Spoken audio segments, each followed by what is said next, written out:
प्यार जो चवणु आहे त पाक फ़ौज में इमरान ख़ान जे बयान ते शदीद कावड़ ऐं ॾुख जी लहर आहे। नाज़ुक वक़्त में पाक फ़ौज जी सीनियर क़यादत खे तकरारी बणाइण जी कोशिश अफ़सोसनाक आहे। ISPR पारां इमरान ख़ान जे गुज़िरियल ॾींहुं कयल ख़िताब ऐं बयान ते रद्दअमल ॾिनो वियो आहे। ISPR जो चवणु आहे त पाक फ़ौज में इमरान ख़ान जे बयान ते शदीद कावड़ ऐं ॾुख जी लहर आहे। नाज़ुक वक़्त में पाक फ़ौज जी सीनियर क़यादत खे तकरारी बणाइण जी कोशिश अफ़सोसनाक आहे। ISPR जो चवणु आहे त फ़ौजी क़यादत खे तकरारी बणाइण ते अफ़सोस थियो आहे।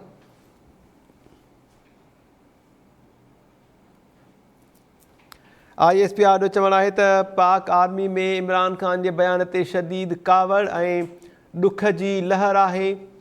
नाज़ुक वक़्त में पाक फ़ौज जी सीनियर क़यादत खे तकरारी बणाइण जी कोशिश अफ़सोसनाक आहे।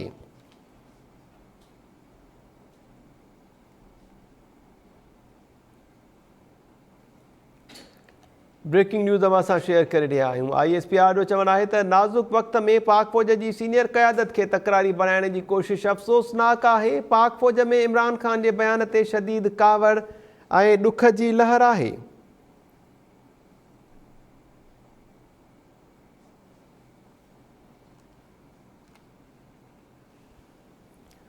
ISPR पारां रद्दअमल ज़ाहिर कयो वियो आहे। गुज़िरियल इमरान ख़ान पारां ख़िताब कयो वियो ऐं फ़ौजी क़यादत खे तनक़ीद जो निशानो बणायो वियो हो। इमरान ख़ान जे इन बयान ते रद्दअमल अचण जो सिलसिलो जारी आहे। ISPR पारां बि रद्दअमल ज़ाहिर कयो वियो आहे। ISPR जो चवणु आहे त पाक फ़ौज में इमरान ख़ान जे बयान ते शदीद कावड़ ऐं ॾुख जी लहर आहे। नाज़ुक वक़्त में पाक फ़ौज जी सीनियर क़यादत खे तकरारी बणाइण जी कोशिश अफ़सोसनाक आहे।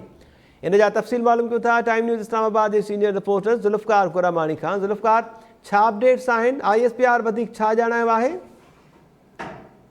जी महताब, हींअर ISPR इमरान ख़ान जेको फैसलाबाद में ख़िताब कयो उन हवाले सां ISPR बयान जारी कयो आहे। ISPR पारां जारी कयल बयान में चयो वियो आहे त इमरान ख़ान जेको बयान ॾिनो आहे उन बयान जे हवाले सां आर्मी जे अंदरि शदीद गम ऐं गुस्सो आहे। पाक फ़ौज क़ौम जी हिफ़ाज़त जे लाइ हर रोज़ जाननि जी कुर्बानी ॾेई रही आहे।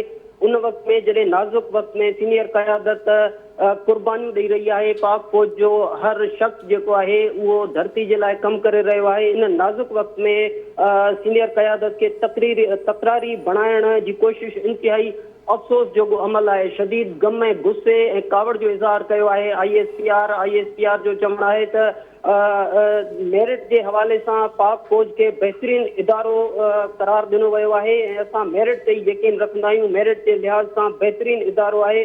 नाज़ुक वक़्त में सीनियर क़यादत खे तकरारी बणाइण अफ़सोसनाक अमल आहे। शदीद गम ऐं गुस्से जो इज़हार कयो आहे। ISPR पारां हींअर बाज़ाब्ता तौर ते इमरान ख़ान जे बयान जे हवाले सां रद्दअमल ज़ाहिर कयो वियो आहे। ISPR बयान जारी कंदे इमरान ख़ान जे उन बयान ऐं तक़रीर जेको फैसलाबाद में इमरान ख़ान तक़रीर दौरान बयान ॾिनो हो उनखे मुतनाज़िया करार ॾिनो आहे। पाक फ़ौज क़ौम जी हिफ़ाज़त जे लाइ हर रोज़ जाननि जी कुर्बानी ॾेई रही आहे। पाक फ़ौज मेरिट ते यकीन रखे थी। मेरिट जे हिसाब सां पाक फ़ौज बहितरीन इदारो आहे।